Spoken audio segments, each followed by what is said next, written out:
The millionaire's son let no one get close, until a little girl pulled out a toy he recognized. One morning, inside a vast mansion on the edge of the city, 7-year-old Daniel sat alone in the playroom. The room was filled with every toy money could buy. Trains, robots, cars, puzzles. But he didn't touch any of them. His father was a powerful millionaire, always busy with meetings, deals, and phone calls. His mother was gone, and no matter how many toys arrived in shiny boxes, nothing filled the emptiness Daniel carried inside. The maids whispered about him when they thought he wasn't listening. "He never plays with anyone," they said. "He doesn't smile. He doesn't trust." And they were right. Daniel had built invisible walls around himself, tall and strong. No one could come close. At school, it was the same. Children tried to befriend him at first, curious about the boy who arrived in black cars with bodyguards. But Daniel's silence pushed them away. Soon, they stopped trying. He was the millionaire's son, untouchable and alone. But one morning, something changed. In the hallway outside his classroom, Daniel sat against the lockers, staring at the floor. His arms were folded tight, his face unreadable. Other kids laughed and played nearby, but he stayed still, watching them without ever joining. Then, a girl he had never seen before walked up. She was small, with golden hair that framed her curious face. In her hands, she carried something, not shiny, not new, but soft and worn. It was a stuffed rabbit. Daniel froze. His breath caught in his throat. He knew that rabbit. The shape of its ears, the stitching on its paw, the way one button eye was slightly crooked. It was impossible to forget. That was the same toy his mother had given him when he was little. The toy he had lost years ago, the toy he thought was gone forever. The girl hugged it close, her voice gentle. "Do you know this rabbit?" Daniel's walls, the ones no one had ever been able to climb, suddenly cracked. His eyes widened, his lips parted. And for the first time in a very long time, he spoke to someone new. "Yes," he whispered. "I know it." The girl smiled faintly. "It was my mom's. She gave it to me." Daniel's chest tightened. His hands trembled as he stared at the toy, memories rushing back. The nights he couldn't sleep, holding it close. His mother's voice telling him it would protect him. How do you have it?" Daniel asked, his voice breaking. The girl didn't answer right away. She only looked at him, her eyes soft but filled with something deeper. Something that hinted at a story bigger than either of them. And in that moment, Daniel realized his world was about to change. Daniel couldn't take his eyes off the rabbit. The hallway around him blurred. The lockers. The voices of other children, even the echo of a teacher's footsteps, all of it faded. Only the toy remained in his focus. His heart pounded as if the rabbit itself had pulled him back into a memory he had long buried. He had been only 4 years old the last time he saw it. His mother had tucked it under his arm, kissed his forehead, and whispered, "Whenever you're scared, hold it tight. It will remind you that I'm always with you." 2 weeks later, she was gone. No explanation. No goodbye. Only his father's cold voice telling him to be strong. To stop asking questions and to forget. But he never forgot. The rabbit had disappeared soon after, and Daniel assumed his father had taken it away. Along with every trace of his mother. And now, here it was. The little girl's voice cut through his thoughts. "Why are you staring at it like that?" she asked softly. Daniel blinked, trying to find words. "Because it used to be mine." The girl's eyebrows lifted. "That's not possible. My mom said she's had it for years. She gave it to me." Daniel felt something sharp twist in his chest. Confusion. Anger. And something else, hope. "What's your mom's name?" he asked quickly. The girl hesitated. Her small hands tightened around the rabbit's ears. "Her name is Claire." Daniel froze. Claire. The name rang in his head like a bell. His mother's name. He swallowed hard. "Claire what?" Before she could answer, the classroom door swung open and the teacher's voice boomed. "Children. Time to come inside." The hallway filled with movement. Kids rushed past, laughing and shouting, breaking the fragile bubble around Daniel and the girl. But Daniel wasn't ready to let it end. He reached out, his voice trembling. "Wait please. Tell me your last name." The girl looked at him. Her eyes full of something strange. She didn't speak. She only hugged the rabbit tighter and slipped into the classroom. Daniel sat frozen. The noise of other children washing over him. His hands clenched. His mind raced. Could it be true? Could this girl's mother really be his? For the rest of the morning, he couldn't focus. The teacher's voice blurred into meaningless noise.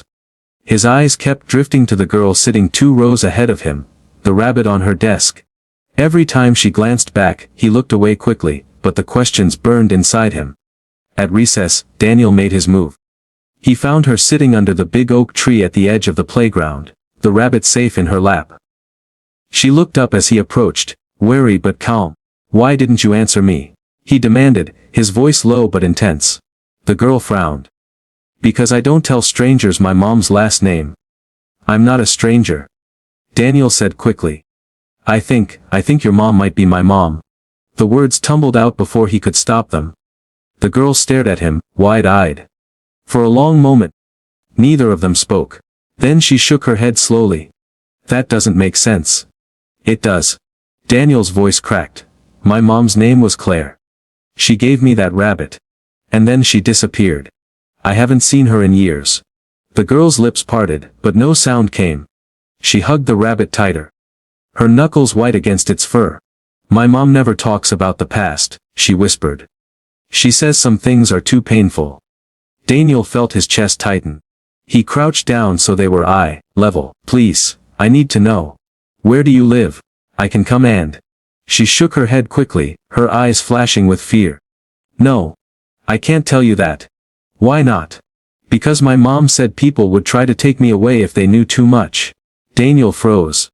The words hit him like a punch. Take her away. What did that mean? Who was trying to take her? Before he could ask more, the recess bell rang. And children began to file back into the building. The girl stood up, clutching the rabbit to her chest, and walked away without another word. Daniel remained under the oak tree, his heart racing, his mind spinning with questions. He had spent years building walls around himself, never letting anyone in. But in just one morning, a single girl with a single toy had cracked those walls wide open. At lunch Daniel didn't eat. He pushed his food around the tray. Eyes locked on the girl at the far end of the cafeteria. She never let go of the rabbit. And every time she touched it, something inside him ached. That afternoon, as school ended, Daniel lingered by the front gate. He wanted to see who would come to pick her up. Maybe then, he would finally get answers. Minutes passed. Children left with parents, siblings, babysitters. But the girl remained on the steps, sitting quietly, the rabbit still in her lap. Then, a woman appeared. She wore a simple coat, her hair tied back, her face tired but kind. When Daniel saw her, his breath caught in his throat. His chest tightened until it hurt. It was her. His mother. She looked older, thinner, and her eyes carried years of pain, but there was no mistaking it. The curve of her jaw. The way she brushed a strand of hair from her face. It was her. Daniel's legs trembled. He wanted to run to her, to call out, but his voice stuck in his throat. His heart pounded in his ears. She walked toward the girl, bent down and took her hand. "Ready to go, Lily?" she asked softly. The girl nodded. "Yes, Mom." Daniel's world spun. He gripped the iron gate with both hands, his knuckles white. She was alive. She was here. And she had another child. His voice finally broke free, though faint and trembling. "Mom." Claire froze. Slowly, she turned her head. Her eyes fell on Daniel. And in that instant, time stopped. Her face went pale. Her lips parted. The rabbit slipped from Lily's arms and fell to the ground. "Daniel," she whispered. The past, the secrets, the silence, everything had just collided in one moment. And nothing would ever be the same again. The next morning, I carried the toy with me again, hidden deep inside my backpack. I couldn't explain why, not even to myself, but I knew it had to stay close. Every time I touched it, I felt his presence, like a shadow walking beside me. It wasn't just plastic. It was him, his mother, his story, all pressed into one fragile object. At school, the noise around me felt distant. Teachers spoke, chalk scraped against the board, classmates laughed in whispers, but my focus drifted. I kept thinking about him. Where did he sleep last night? Did he eat anything? Was he alone again? By the time classes ended, I already knew where I would go. My feet carried me down the same cracked sidewalks, past the same peeling walls, through the same forgotten streets. My heart beat faster with each step. Would he be there? Or would I just be chasing ghosts again? When I turned the corner I saw him. He was sitting against a wall, knees pulled to his chest. His head bent low. His clothes hung loose on his thin frame. The moment my eyes found him, relief washed over me. But when he looked up, his eyes were heavy. Darker than before. For a second, neither of us spoke. Then slowly, I reached into my backpack. I pulled out the toy. His eyes widened. Just a little. But enough for me to see the spark.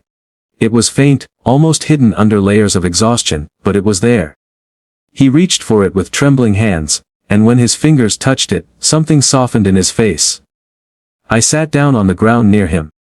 The silence stretched between us, but it wasn't empty. It was fragile, filled with unspoken words. Finally, his voice broke through, barely a whisper. She told me to keep it always. I nodded. I didn't need to ask who she was. I already knew. His mother. He held the toy close. His thin arms wrapped around it as though it could protect him. His lips trembled, and for a moment, I thought he might cry. But he didn't. He just stared at it, his eyes lost in memories I couldn't see. I whispered, "I'll help you keep it safe." His head turned slowly toward me. Our eyes met. For the first time, I didn't see fear in his gaze.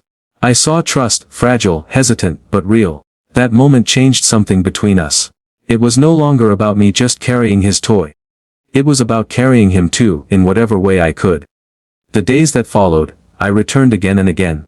Sometimes he was there, sometimes he wasn't. When he was, we didn't speak much. Words felt too small, too weak for what he carried inside. But each time, I showed him the toy.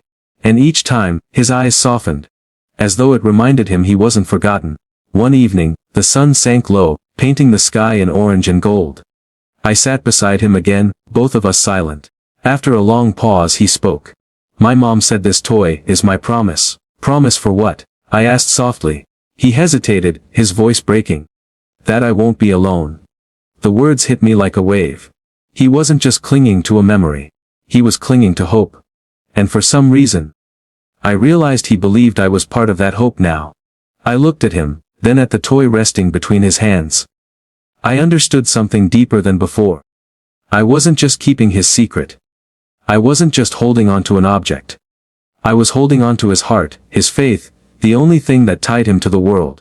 That night, lying awake in my bed, I stared at the ceiling, my chest heavy with thoughts. I wasn't a millionaire's son. I wasn't someone powerful who could change the world with money. I was just a boy. But maybe, just maybe, I could change his world, even in small ways. I didn't know how. I didn't have a plan. But I knew this: I couldn't walk away anymore. The toy wasn't just his. It was ours now. And so was the promise. The next morning, when the alarm buzzed on my nightstand, I didn't hit snooze. I sat up instantly, my mind already racing ahead of the day. School, classes, homework. They all felt like background noise compared to the thought of him waiting in those forgotten streets. I carried the toy carefully in my backpack again. It was starting to feel less like his possession, and more like a bridge between us. Every time I reached for it, I felt a strange responsibility settle deeper inside me. It wasn't about a piece of plastic anymore. It was about keeping his promise alive. At school, I barely heard my friends joking in the hall. I barely paid attention when a teacher asked me a question. My mind kept drifting to him. How thin his arms were. How tired his eyes looked. How every word he spoke carried the weight of someone much older than a child. When the final bell rang, I rushed out. My sneakers hit the pavement harder than usual. My heart thudding in my chest. I didn't know what I would find today, but I knew I had to go. And then I saw him. He was standing this time, not sitting on the ground like before. His head was tilted up, watching the clouds drift by, as if he was waiting for someone. When his eyes caught mine, he didn't flinch or hide. He just looked. Like he expected me to come. I walked closer, pulling the toy gently from my backpack. His eyes followed it, and when I placed it in his hands, his fingers curled around it instantly, like it belonged there more than anywhere else. For a while, we just stood together, silent, the city noise buzzing faintly around us. Then he whispered, "You came back." "Yes," I said simply. "I told you. I'll keep it safe with you." Something changed in his expression, almost invisible but strong. A quiet relief, a tiny piece of faith returning. That day, for the first time, he asked me a question. "What's your name?" It caught me off guard. We had shared silence, stories without words. But never this simple thing. I told him my name. He repeated it softly, like tasting it on his tongue, like holding on to another piece of safety. He didn't tell me his. Not yet. But I didn't push. Trust is fragile. You can't force it, you can only earn it. Over the next days, a rhythm began. I went to school, then straight to him. Sometimes we sat in silence, sometimes he spoke a few words, sometimes he said nothing at all. But he always held the toy. And I always made sure it was in his hands before the sun went down. One afternoon, while the air was heavy with the smell of rain, I noticed him shivering. His shirt was too thin, his shoes worn down. Something twisted inside me. I couldn't fix his whole world, but maybe I could do something. That night, I went through my closet, I picked a jacket. Not brand new, not perfect, but warm enough. The next day, when I handed it to him, he just stared at it. His hands didn't move. His eyes flickered with confusion, suspicion, even fear. It's for you, I said quietly. Just to keep warm. For a moment, I thought he would refuse. Then, slowly, his fingers reached out, brushing the fabric. He clutched it close to his chest. He didn't say thank you. He didn't need to. His silence said enough. Days passed. Then weeks. And each time, the bond grew. He spoke a little more, small fragments about his mom. About nights when the stars were his only blanket. He never told the full story, but the pieces were enough for me to feel the shape of his pain. And through it all, the toy remained. Sometimes he held it tight, sometimes he set it beside him like a guardian. Once, when he drifted to sleep leaning against the wall, I saw his lips move. He whispered her name, his mother's name, into the quiet. That night, something changed in me. I realized I wasn't just helping him. He was helping me too. He was teaching me what loyalty meant. What it meant to carry someone else's burden, even when it wasn't yours to bear. One evening, as the last light faded and shadows swallowed the streets, I asked him softly, "Do you ever wonder why I come here?" He looked at me, his eyes sharp and searching. Then he shook his head. "No, I just know you will." His words sank deep. I realized he didn't need a reason. He just needed presence, consistency. Someone who wouldn't vanish like everyone else had. That night, I lay awake again, the toy resting on my nightstand, glowing faintly under the streetlight outside my window. I thought about how strange life was. That a small object, something so ordinary, had become the center of two lives colliding. I made a decision then. I wasn't just going to show up. I was going to fight for him. I didn't know what that fight would look like. I didn't know how to fix the gaps and wounds the world had left in him. But I knew this, he deserved better. He deserved more than scraps of silence, more than cold nights on broken streets. The toy was our promise. But now, I was ready to make it more than that.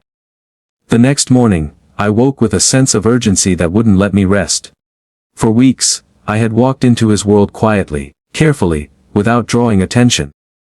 But now I knew it wasn't enough.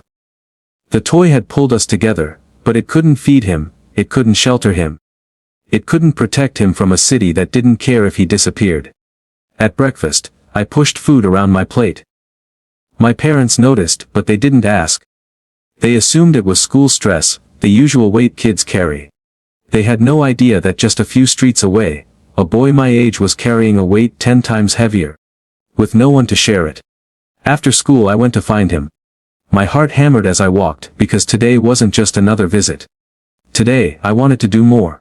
He was there, sitting cross-legged on the curb, the toy balanced carefully in his lap. He looked up when I arrived. And something about the way his lips curved, not quite a smile but almost, told me he had been waiting. I sat beside him. "You hungry?" He didn't answer right away. His eyes darted away then back to me. Finally, he nodded just once. That was enough. I pulled a paper bag from my backpack. A sandwich, an apple, a bottle of water. Nothing fancy, but more than he probably had in days. I handed it to him. He stared at it for a moment, suspicion flickering across his face. Then he opened the bag slowly, as though afraid it would vanish if he moved too fast. When he took the first bite, I looked away. It felt wrong to watch him eat like it was a show. But I heard the sound of chewing, the sigh of relief. And it filled something in me I hadn't known was empty. After a while, he spoke, his voice muffled. "Why are you doing this?" The question hung in the air. I thought about it carefully. Then I said, because no one should have to do it alone. He didn't reply. He just kept eating faster now. As though he didn't want to waste a second. When he finished, he wiped his mouth with his sleeve. His eyes were softer, less guarded. He touched the toy resting beside him, his fingers tracing its edges. My mom used to bring me sandwiches too, he whispered. It was the first time he had shared something about her beyond fragments. I held my breath, not wanting to break the moment. She said as long as I had this toy, she'd always be close. His voice cracked. But then she got sick. And she couldn't. His words fell apart. He squeezed his eyes shut, clutching the toy so tight his knuckles turned white. I didn't interrupt. I just let him speak, or not speak, however he needed. Finally, his voice returned quieter. When she was gone, I thought maybe the promise was gone too. I swallowed hard. It's not gone, I said firmly. It's right here. Every time you hold it. Every time we sit here, it's still alive. He looked at me then, his eyes wet but steady. Why do you believe that? Because, I said, my voice trembling but sure. Sometimes a promise is bigger than one person. Sometimes it needs two people to keep it alive. For a long moment, we just looked at each other. The city sounds faded, the world shrank. Until it was just the two of us. And the toy, resting between our hands like a sacred thing. That day marked the beginning of something deeper. I wasn't just visiting him anymore, I was committed. Each afternoon, I brought food. Sometimes a blanket. Sometimes I sat with him through the night when the air grew too cold. I told my parents I was staying late at the library. They never asked questions. But it wasn't enough. I began to notice the stares of others. Passers-by who glanced at him with disgust, with dismissal, like he was invisible or worse. A teacher once saw me slip food into my backpack before leaving school and raised an eyebrow. "You feeding strays now," she joked. I forced a laugh, but inside, my anger burned. He wasn't a stray. He was a person, and yet the world didn't see him that way. One evening as I handed him a bottle of water, I said quietly, "You can't stay out here forever. It's not safe." He shrugged, hugging the toy to his chest. "Where else am I supposed to go?" I had no answer. That night, lying in bed, I stared at the ceiling again. My mind replayed his words. Where else am I supposed to go? I hated that I didn't know. I hated that I was just a kid too. Powerless to move mountains, powerless to build him a home. But then I thought about the promise. His mother's promise, our promise. Promises weren't meant to be broken, and if I had to fight the whole world to keep it, I would. The next day, when I found him, I made a decision. "I'm not going to let you disappear," I said firmly. "Not while I'm here." He looked at me, his eyes wide, the toy pressed against his heart. For a second, I thought he might cry. Instead he whispered, "You sound like her." Those words hit me harder than anything else. From that moment, I knew, this wasn't just about a toy anymore. It wasn't just about food, or blankets, or small kindnesses. This was about survival, his survival. And I was going to do everything I could to protect it. Even if the world turned against me. The days turned into weeks, and our rhythm became unshakable. Every afternoon, I went to him. Every afternoon, I carried the toy like it was a torch we both guarded. And every afternoon, the bond between us grew stronger, silent, unspoken, but undeniable. But the world outside didn't stay silent. One gray afternoon as I handed him a sandwich, two older boys walked past. They slowed when they saw us, their laughter sharp and mocking. "Hey!" One of them sneered. "Feeding your little pet." The other smirked. "Careful. Strays bite." I felt heat rise in my chest, but before I could speak, he lowered his head, clutching the toy tightly, as if it could shield him from their words. "Leave him alone." I snapped. They only laughed harder before walking away. Their voices echoed, cruel and careless, long after their footsteps faded. I turned to him, but he wouldn't look at me. His shoulders shook, not with anger, but with something heavier, shame. My throat tightened. He didn't deserve this. Not the hunger. Not the cold. Not the cruelty of strangers who couldn't see him as more than a shadow on the street. That night, I couldn't sleep. I kept hearing his mother's promise in my mind. "You won't be alone." And my own words, "I'm not going to let you disappear." By the next morning, my decision was made. I didn't care if I was just a kid. I didn't care if people laughed, or if they told me it wasn't my place. I wasn't going to stand by any more. That afternoon, when I found him again, I sat down hard beside him. Listen, I said firmly. You can't stay here, not forever. It's dangerous, it's cruel. And you deserve better. He looked at me silent, his eyes heavy. I continued, I don't know everything. I don't have all the answers. But I know this. I won't stop until we find a place for you. A real place, safe, warm, where you can sleep without fear. His lips parted slightly. As if the thought was too big to hold. He whispered, do you mean it?